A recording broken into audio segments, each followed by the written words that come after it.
नमस्कार, आप देख रहे हैं संस्कृति टीवी। रामायण का हिंदू धर्म में एक विशिष्ट स्थान है।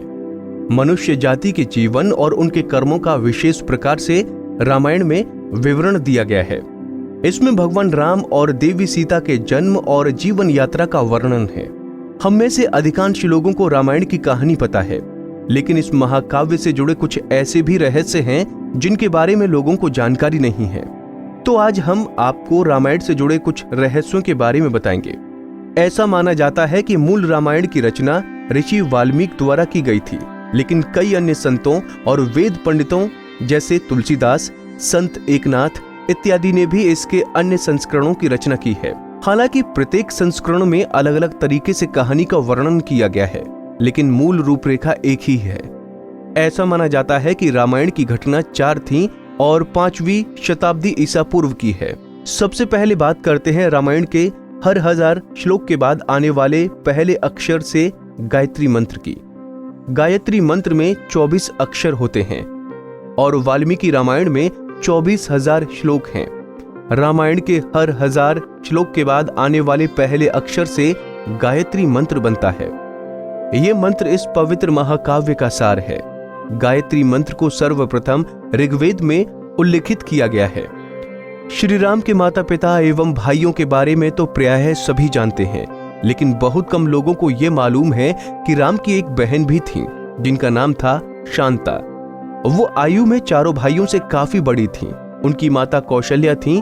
ऐसी मान्यता है कि एक बार अंगदेश के राजा रोमपद और उनकी रानी वर्षिणी अयोध्या आए। उनको कोई संतान नहीं थी। बातचीत के दौरान राजा दशरथ को जब ये बात मालूम हुई तो उन्होंने कहा, मैं अपनी बेटी शांता आपको संतान के रूप में दूंगा। ये सुनकर रोमपद और वर्षिणी बहुत खुश हुए।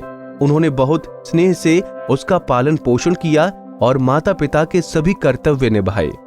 एक दिन राजा रोमपद अपनी पुत्री से बातें कर रहे थे। उसी समय द्वार पर एक ब्राह्मण आए और उन्होंने राजा से प्रार्थना की कि वर्षा के दिनों में वो खेतों की जुताई में राज दरबार की ओर से मदद प्रदान करें।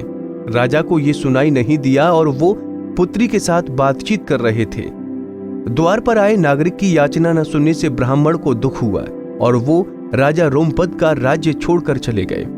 वो ब्राह्मण इंद्र के भक्त थे।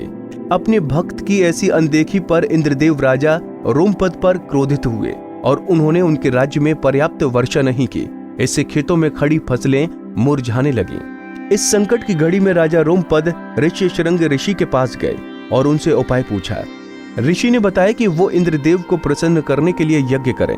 ऋषि ने यज्ञ किया और खेत खलिहान पानी से भर गए। इसके बाद ऋष्यशृंग ऋषि का विवाह शांता से हो गया और वो सुखपूर्वक रहने लगे।